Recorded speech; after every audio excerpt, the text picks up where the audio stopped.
Maka kalau saya mulai dari sini, maka yang mesti dilakukan adalah pemiskinan.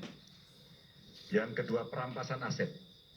Maka segera kita bereskan undang-undang perampasan aset dan untuk pejabat yang korupsi bawa ke Nusa Kambangan agar bisa punya efek jera bahwa ini tidak main-main.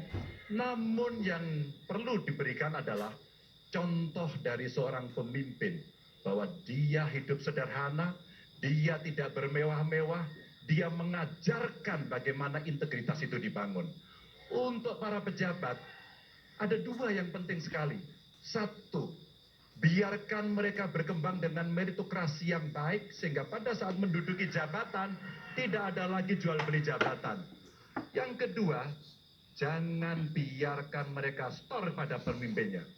Kalau ini terjadi, kerunyaman itu akan muncul.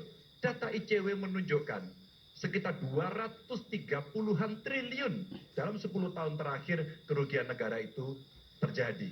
Dan ini ekuivalen kalau bisa kita pakai untuk membuat puskesmas kira-kira 27.000. Terbayangkan oleh kita, edukasi itu mesti kita tunjukkan dengan sekali lagi teladan dari seorang pemimpin, dan pemimpin tidak boleh ragu untuk memutuskan itu. Masih ada waktu Bapak, akan Bapak cukup? Baik. Cukup? Baik. Harap tenang. Terima kasih. Kami persilakan kepada calon presiden nomor urut 1 untuk menanggapi jawaban calon presiden nomor urut 3. Waktunya 1 menit, dimulai dari sekarang.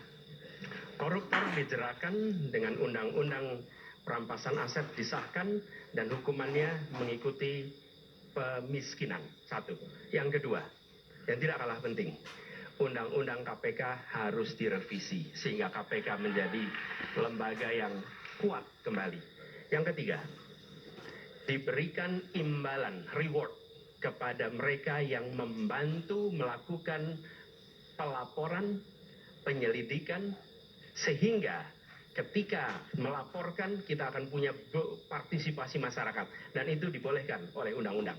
Dengan begitu maka bukan hanya aparat penegak hukum tapi seluruh rakyat ikut memerangi korupsi. Korupsi harus gerakan anti korupsi harus menjadi gerakan semesta yang melibatkan seluruh rakyat. Kemudian yang keempat, yang tidak kalah penting adalah standar etika untuk pimpinan KPK harus standar yang tinggi. Terima kasih. Baik. Ya. Dan selanjutnya kami silakan kepada calon presiden nomor urut 2 untuk menanggapi jawaban dari calon presiden nomor urut 3. Waktu Bapak 1 menit dimulai dari sekarang. Terus terang saja, saya dalam hal ini setuju dengan sikap dan jawaban dari Pak Ganjar masalah korupsi.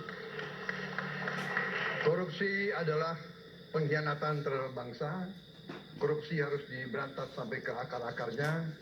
Kita harus perkuat KPK, kita harus perkuat juga kepolisian, kita harus perkuat juga kejaksaan, kita harus perkuat ombudsman, semua badan-badan yang bisa membantu untuk mitigasi korupsi harus kita perkuat.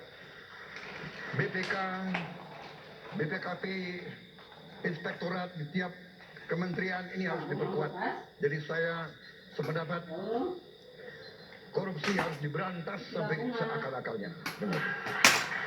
Waktu masih ada, Bapak? Cukup. Baik, terima kasih. Kami persilakan calon presiden nomor urut 3 untuk merespon tanggapan dari kedua calon presiden lainnya. Waktunya 1 menit, dimulai dari sekarang. Terima kasih. Ternyata pada isu ini di antara 3 kami relatif sepakat.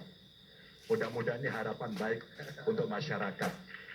Maka yang mesti kita sampaikan kepada masyarakat, inilah janji politik di depan rakyat.